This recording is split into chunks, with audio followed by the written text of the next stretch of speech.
This part of the Scott Horton Show is sponsored by Audible.com. And right now, if you go to audibletrial.com/Scott Horton Show, you can get your first audiobook for free. Of course, I'm recommending Michael Swanson's book, The War State, The Cold War Origins of the Military-Industrial Complex and the Power Elite. Maybe you've already bought The War State in paperback, but you just can't find the time to read it. Well, now you can listen while you're out marching around. Get the free audiobook of The War State by Michael Swanson, produced by Listen and Think Audio at audibletrial.com/Scott Horton Show. All right, you guys, welcome back to my show. I'm Scott Horton. This is my show, The Scott Horton Show. First guest up today, it's our friend Mitch Prothero. Oh, hey, Mitch, how you doing?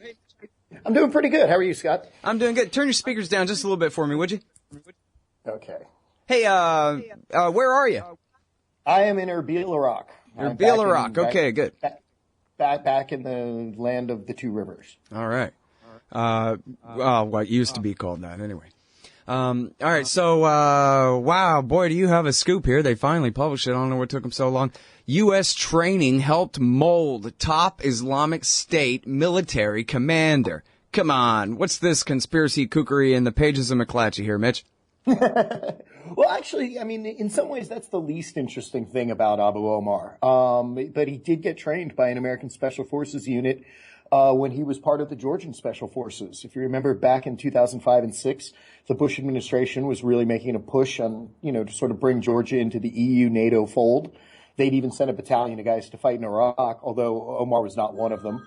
And, as a result, this guy who'd shown a lot of promise and, training, because of his experiences, as it turns out, fighting in Chechnya, had been tapped to be part of this elite unit. And, they got to be trained by the Green Berets for a bit.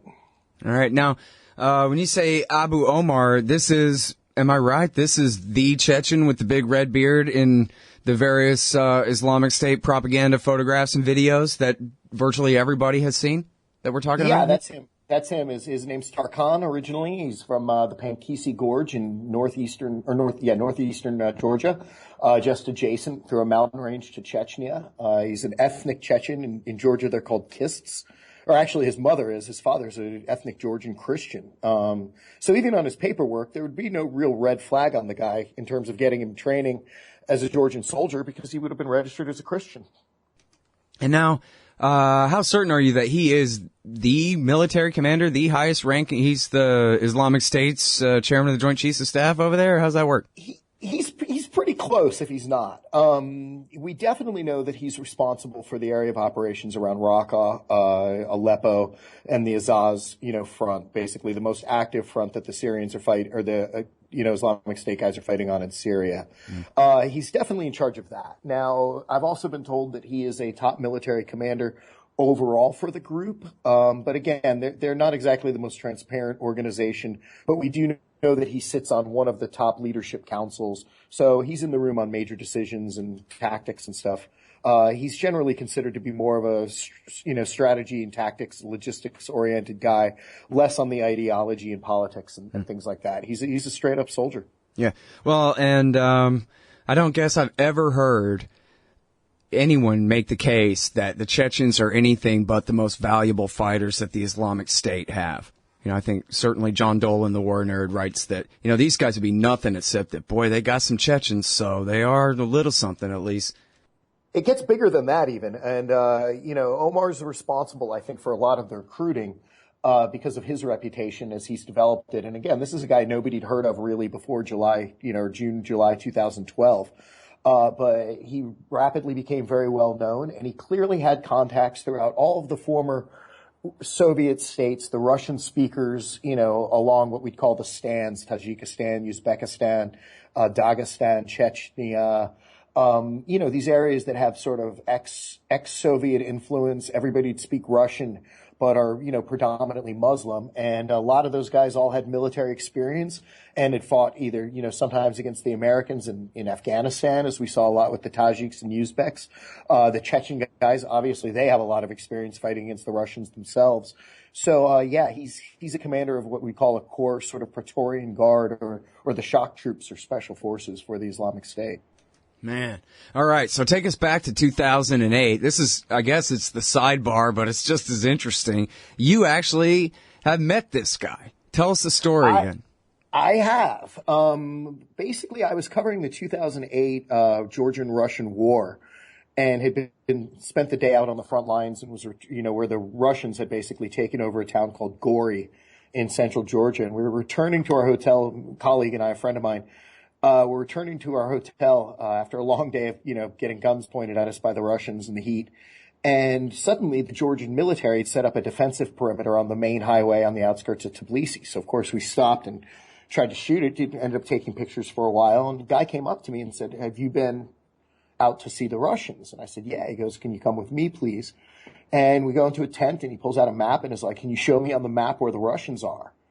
And I said, "No, I really can't do that as a journalist. It's not my job." And, he sort of implied that I was being detained and, maybe it would be better if I cooperated. And then I sort of joked around with him. I joked around with him a little bit and pulled out my passport, and everybody started laughing. It was pretty affable arrest. And then, when the pictures of him popped in, and of course I've been following the guy as somebody who's been covering Syria and Iraq, for years now. I was aware of Abu Omar, but it wasn't until the Georgian government admitted that he'd been a special forces soldier for them and put out a picture of him in his Georgian uniform did I make the connection, and immediately called my buddy and said, "Hey man, you need to send me that picture you took of us." And he sent it to me, and it turned out to be him. Man, that's really something. All right, now listen, Mitch, I don't really think that this is a good question, but it is one that a lot of people would ask. And so I think, it's worthwhile to entertain it. You certainly don't, say anything along these lines in the article, but is there any indication that this guy has still worked for America all along, and that basically not just the Islamic State is a kind of unintended consequence, but it's so much exactly what America wants that really CIA's been running this guy all along, that kind of thing? No, not at all. He had a pretty acrimonious breakup with the Georgian military. He'd been, fighting as a teenager in Chechnya. I think his exposure was like one of, to U.S. troops. Again, there's training programs all over the place for, particularly a staunch, ally of the U.S. like Georgia. The U.S. government's given them a bunch of money for various things, including border police and things like that.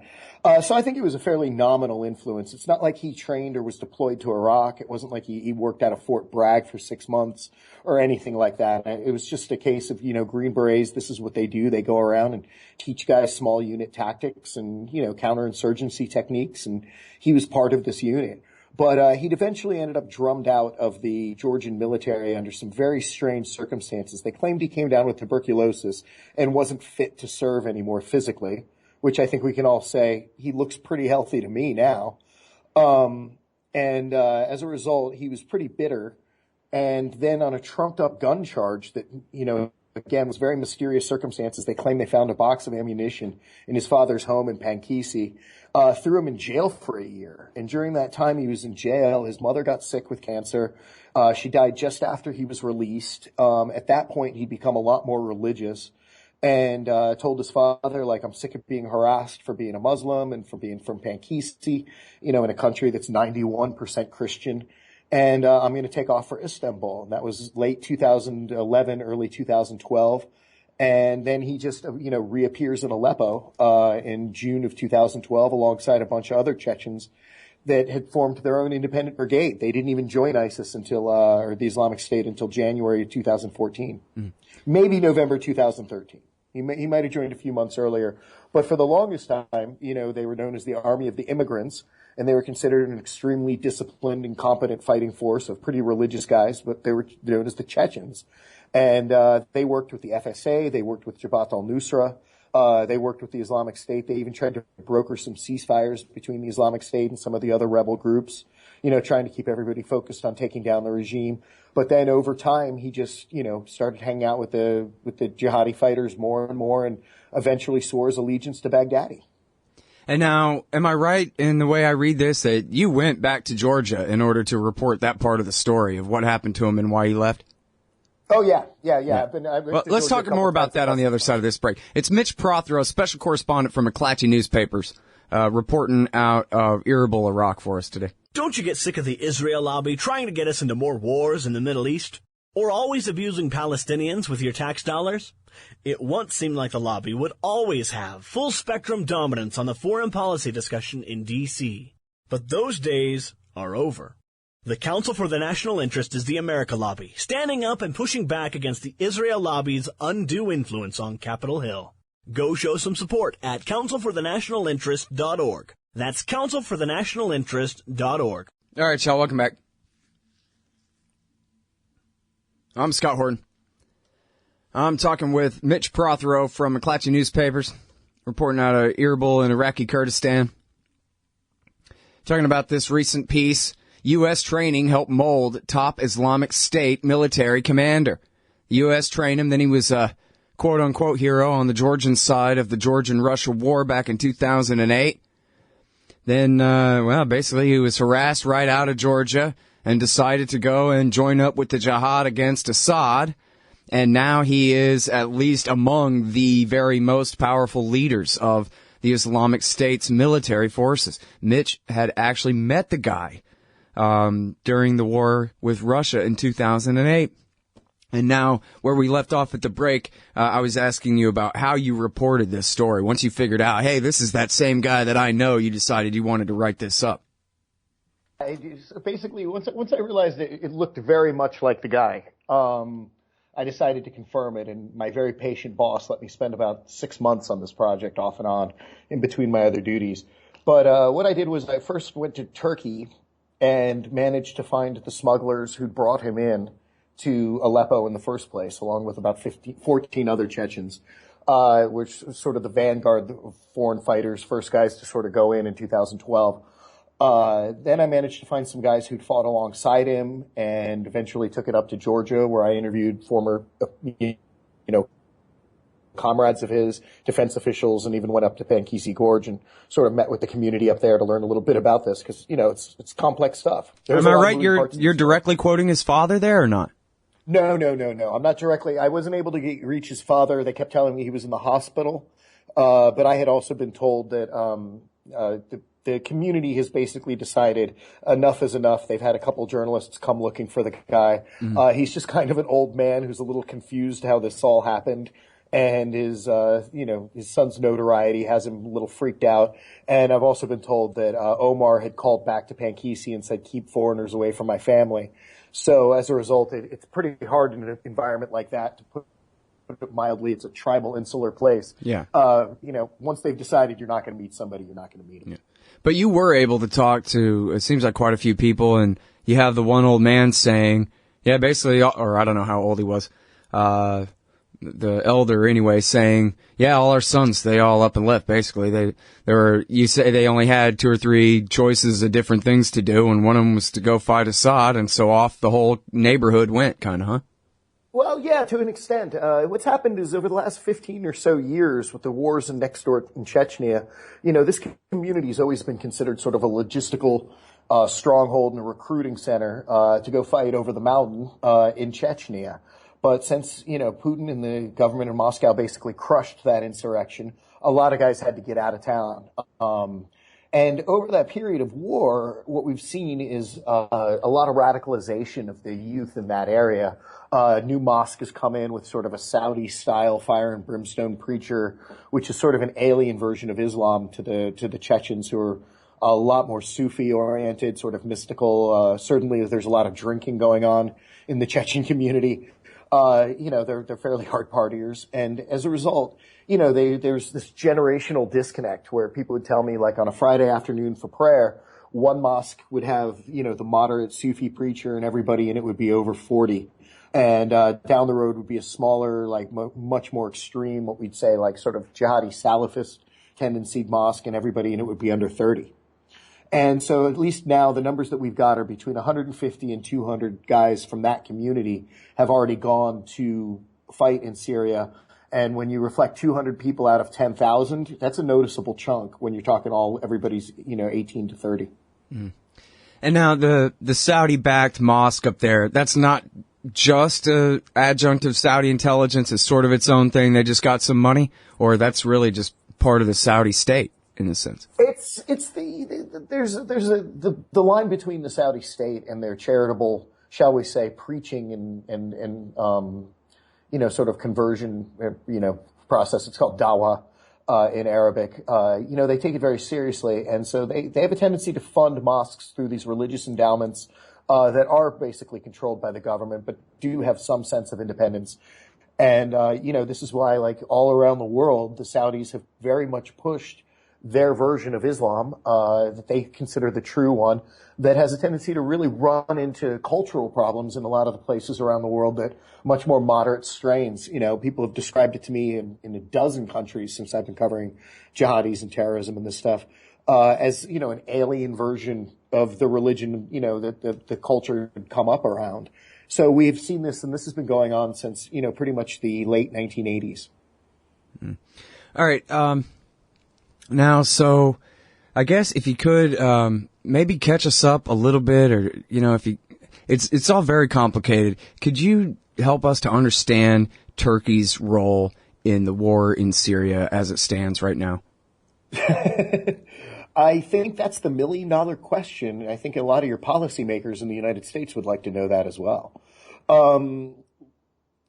Turkey happens to see the Kurdish separatist movements as at least as big, if not the biggest threat to the modern Turkish state, definitely even compared to the Islamic State or jihadis in general.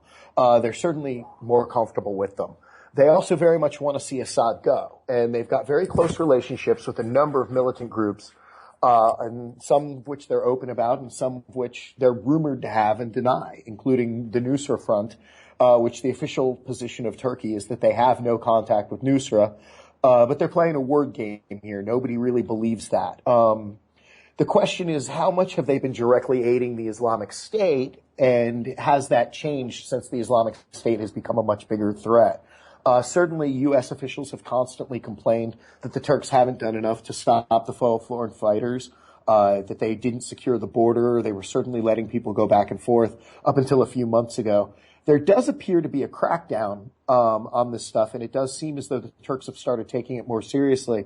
The question is whether or not this is just for show or whether it's substantive, and we're just going to need time to see whether this is a real change in direction for them.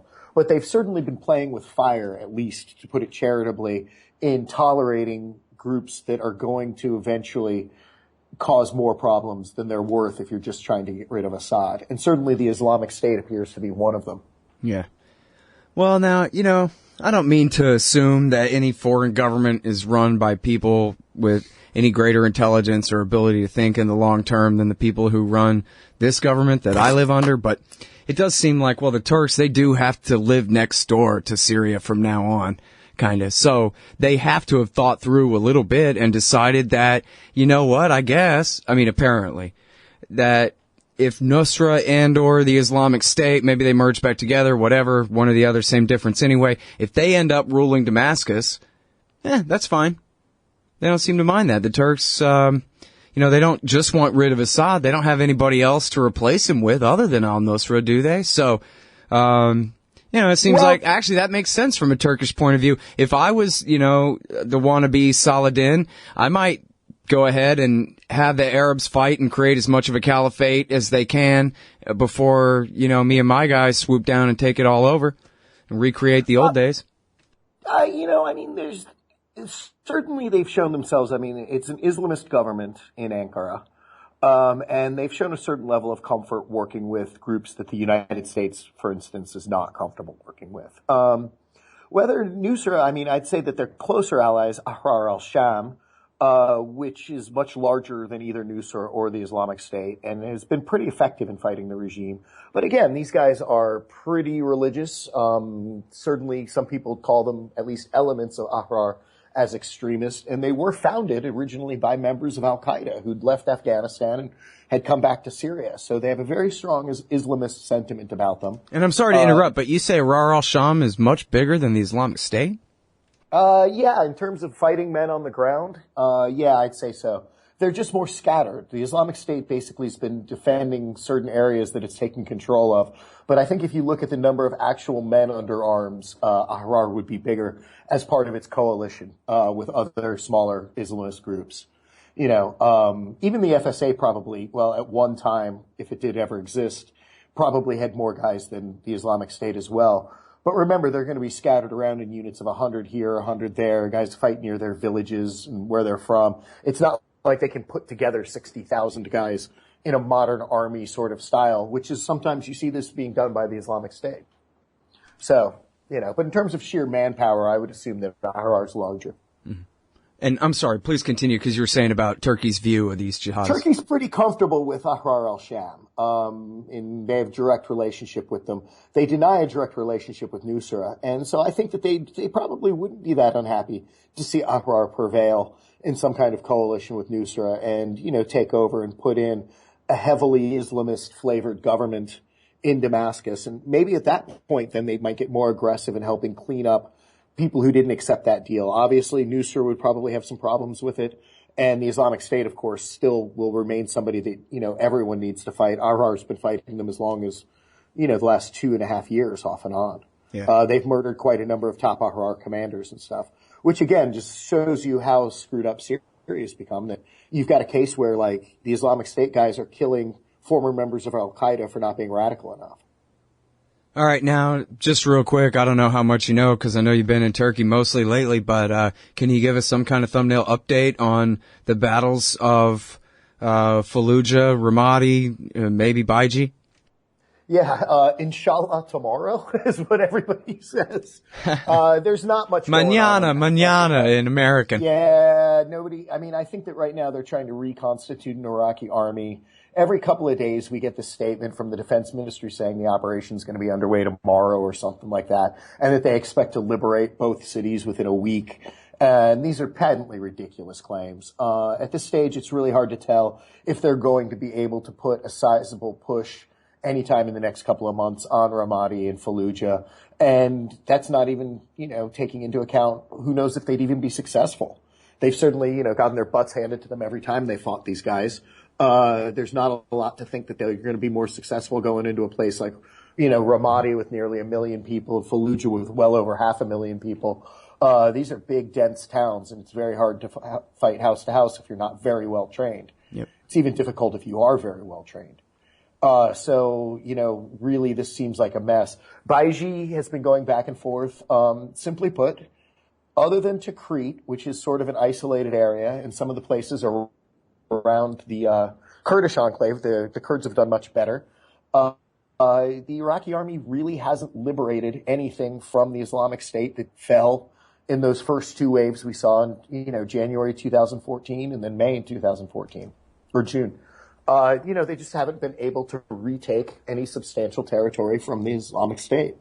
The Kurds have done a little bit better, and the Kurds have done a lot better in Syria. But in terms of the Iraqi Baghdad government, to say that they've been completely ineffectual is probably underplaying it. This is the same conversation really we had 1.5 years ago when they first declared the caliphate, basically that the lines are already more or less drawn. I mean, they might move a little bit, but the Iraqi state is over. It would take something on the order of an Iranian invasion of their entire army to try to back up these Shiite militias in the Iraqi army to try to take these Sunni lands, but then that wouldn't happen in a vacuum. You just have Saudi and Jordan and everybody else doubling down on their support for the Islamic State at that point to try to, ameliorate that or, fight back against that. So sort of seems like the Islamic State's here to stay.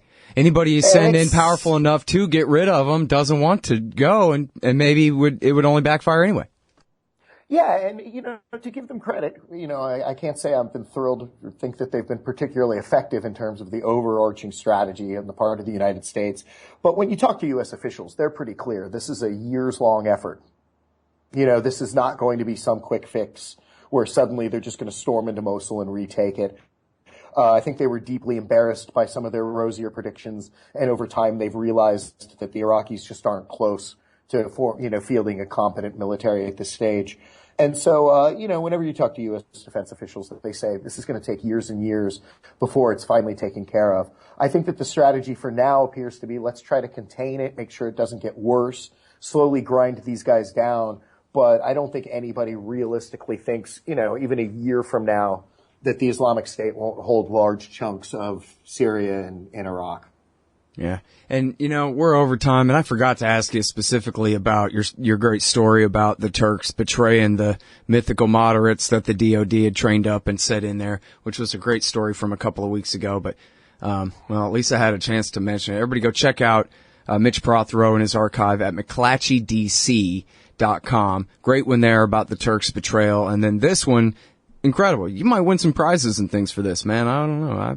I wouldn't doubt it. Thanks a lot, man. I really appreciate it. Yeah, sure. No, you deserve it. U.S. training helped mold top Islamic State military commander. McClatchyDC.com. Thanks again, Mitch.